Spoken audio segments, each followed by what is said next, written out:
I've been working the night shift at a roadside mini-mart in Black Hollow, Oregon for about 2 years now. The sign out front still says Hollow Stop, though the locals just call it the Hollow Mart. The job is simple. Stock shelves, ring up the occasional traveler, mop up spilled soda, and try not to fall asleep beneath the buzzing fluorescence. Black Hollow isn't large, maybe 12,000 souls, and once the clock slides past 10 the town goes dark. Most nights I'm alone in the store from 11 until sunrise, with only the hum of the coolers and the occasional set of headlights sliding along Route 23. That New Year's Eve, December 31st, 2024, is carved into my memory like frost etched on glass. I just clocked in when a drizzle began, cold and thin, hissing against the awning. Business was steady for an hour or so.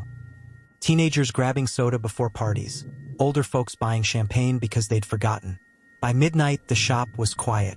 I had the radio low, playing scratchy classic rock, and I was mopping near the slush machine, thinking how I'd sleep through the whole first day of the new year. Around 12:10 a.m., twin beams swept across the windows. A silver sedan rolled into the lot and stopped in the farthest space from the door. That alone made me wary. Nobody parks way back there unless they don't want to be seen. The engine cut, leaving the lot in stillness. Through the glass I watched, expecting the driver to step out, but nothing moved inside. A few minutes later, the door opened. A man climbed out, tall, early 40s maybe, wearing a dark jacket and jeans. He walked with an odd sway, not drunk exactly, more hollow. The bell above the door jingled when he entered, letting in a rush of icy air. "Happy New Year," I offered. He didn't reply, just made a faint grunt and went to the coffee station. Up close he looked worn raw. His eyes were red and damp, and his hands shook while pouring burnt coffee. He spilled some on the counter, didn't bother to wipe it. As he reached for cigarettes, I noticed his knuckles, scraped and scabbed, with something dark dried between them. Not just blood, maybe dirt or ash. There was a smell, too. Not only stale booze, but a sharp metallic tang laced with something sweet, like flowers left too long in water. He fumbled a few crumpled bills across the counter. I gave him his change, and without a word he shuffled back outside.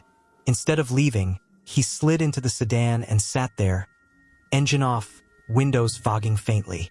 I tried focusing on restocking candy bars, but unease gnawed at me. The store's lights reflected in the glass, and behind that reflection sat a man who didn't blink. 10 minutes crawled by. Finally, duty, or maybe dread, pushed me out the door. The night was colder than before. Fog licked across the pavement, curling around the pumps. The far corner where the sedan idled lay in a pocket of shadow thrown by the building. I pulled my jacket tight and walked closer. "Everything all right?" I called. No answer. His head was leaned back against the rest, eyes shut. Sleeping, I thought, or worse. Then I caught a faint breath of something riding the wind from the cracked rear window. A sour-sweet odor, heavy and cloying, like rotting fruit stirred with copper. My stomach knotted. I edged closer, shining my phone's light through the narrow gap. A shape slumped across the back seat, half covered by a blanket. Dark hair spilled out, tangled and wet. A pale hand drooped toward the floor mat. I whispered, "Hey, you okay?" Nothing. I angled the beam higher and froze. A woman stared back at me, eyes wide and glassy, lips tinted blue beneath bruises circling her throat. A smear of dried blood traced her chin. She was unmistakably dead. I staggered backward, nearly dropping the phone. For an instant I thought I saw something else in the reflection. Another face behind mine, white and sharp-toothed, watching through the glass. But when I blinked, it was only my own pallor. Shaking, I bolted inside, locked the door, and called 911. My hands were slick with sweat as I gave the dispatcher the address and described what I'd seen. She told me to stay put. Units were on their way. From behind the counter, I watched the sedan. The man hadn't moved. At one point, I swore his head turned slightly, though his eyes stayed closed. The radio hissed static even though I hadn't touched it. A single word, stretched and low, slid through the speaker, something like leave. Red and blue lights arrived fast, washing the lot in color. 3 cruisers. Black Hollow PD. a county deputy, and a state trooper. They approached cautiously, weapons drawn, flashlights cutting through the fog. The man roused sluggishly when they banged on the window. He got out without protest. When an officer shone a light into the back, his face hardened. They cuffed the man at once, steering him toward a patrol car. More units rolled in, cordoning off the pumps with tape that snapped in the wind. Inside, an officer took my statement. I told them about the smell, the blood on his knuckles, the way he'd sat watching nothing. They nodded grimly, exchanging looks. Later, I learned the victim's name. Lena Markham, 30 years old, a florist from Silver Creek. The man, Ray Mercer, 42, was her estranged partner. He'd been arrested before for violence but always slipped through court on technicalities. They'd argued that night. She tried to leave. He strangled her, then drove aimlessly, ending up here. The official report said nothing about fog or static voices. Yet something in the lot felt wrong even after police towed the car. When they opened the trunk to check for evidence, several officers swore the air inside was freezing, as if winter itself had been locked inside. I closed early and drove home through winding timber roads, every shadow bending into the shape of that second face I'd thought I saw. Sleep didn't come. Each time I shut my eyes, Lena's stare floated against the dark. Behind it, something older, something smiling. The following week, reporters prowled around, asking for quotes. I stayed silent. Customers treated it like a thrilling tale, but standing alone behind the register again, I couldn't shake the sense that Mercer hadn't been the only passenger in that car. Sometimes, when the fog creeps down from the hills and settles over the lot, I glimpse headlights idling in that same far corner. They vanish if I blink, but the smell, sweet and coppery, lingers crawling along the floor tiles. I still work nights. Bills don't stop, and no one else wants the graveyard shift. Yet every time a car pulls in, I keep the door locked and my phone ready. Because somewhere out there, beyond the reach of the pump's yellow light, something waits in the dark of Black Hollow lot, patient and hungry, wearing a dead woman's silence like a mask.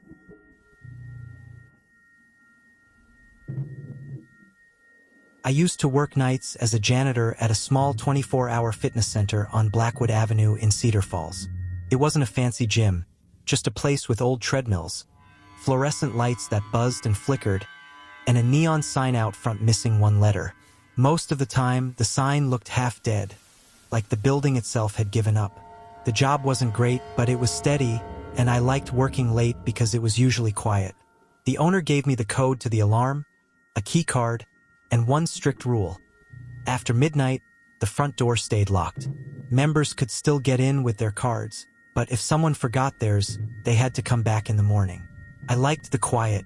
I'd plug in one earbud and leave the other open so I could hear the room.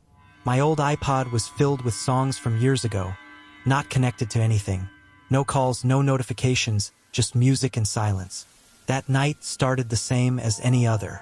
The last member left a little after 1 o'clock in the morning. He was a guy I saw often, always in a hoodie, always doing deadlifts, and leaving as quietly as he came. He waved at me on his way out and let the door close behind him. After that, the place was mine. The building had its usual sounds. The hum of the soda cooler near the desk, the air vents switching on and off, and the clock above the counter ticking too loudly in the silence. I started my routine the same way I always did. Wipe down the mirrors, empty the trash, pick up stray towels, then mop until the floor smelled faintly like lemon cleaner. The smell of sweat and rubber mats never fully went away, but cleaning gave the place a fresher layer. When the gym is empty, it usually feels peaceful. But that night, it didn't. The air felt heavier. While I was mopping near the treadmills, I got that feeling. The one that makes the back of your neck tighten like someone is standing right behind you. I paused my music and took the earbud out. The silence inside was sharp.